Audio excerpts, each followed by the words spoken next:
You will remember this. If you don't, it's been far too long since we've done any sessions, but you'll remember this. This is a transition curve. Remember, very briefly, there are 5 stages of change. The first one is the change itself, and after that happens, we go into shock. Our productivity drops at that point, but after a little while of shock, we do start talking ourselves out of the change, and we go into a phase of denial.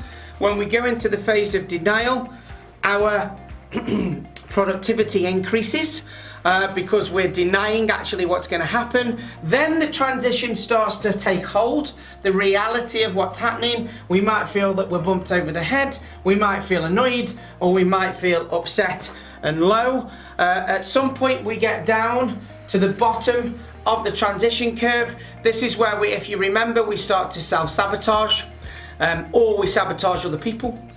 So we're at the bottom of that curve, we're kind of swinging about, we don't feel great, we're not happy, we're out of gestalt, we're not in control of anything, but it is the point of realization, okay? So it is that point where we go, okay, what am I going to do about this? Because if you don't make that decision, we stay stuck in a rut.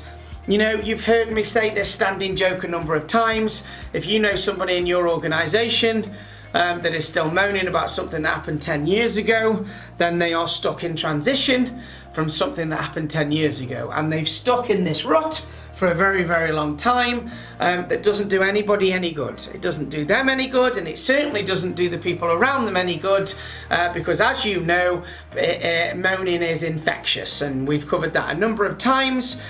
Good morning, how are you? The Monday morning grunters, or should I say this week maybe Tuesday morning grunters, on the back of it, and it's just no good. Doesn't do anybody any good, doesn't do yourself any good, doesn't do anybody else any good. So what we need to do is move into the exploration phase. We need to try and get out of the transition, whether that's going into lockdown, coming out of lockdown, going through your organizational restructure, having to work differently because you're working from home, and so on and so on and so on, yeah?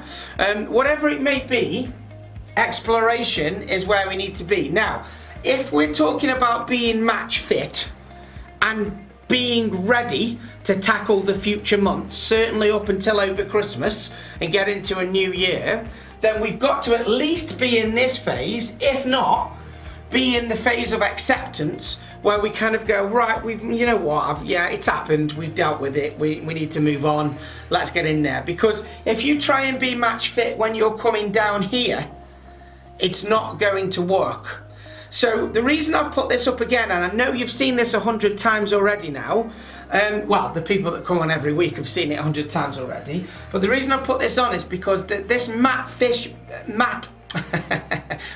fit mentality, we've got to be here in order to deal with that. Because if you're coming down here, very, very difficult to be practical, very, very difficult to think of the success of the future, and so on and so on and so on. So we've got to get into this exploration phase. So if you're not already, if you are one of those people that might be still down here, you know, and I know there's still changes going on in the organization, I understand that, but if you are one of these people that are currently, that feel like you're down here, we need to try and get you out here to get to. Now, some of the stuff I'll give you today will help you get out anyway, but ideally we need to be in exploration phase so we can get up to acceptance in order to be match fit and follow the solution focused system that I'm going to share with you.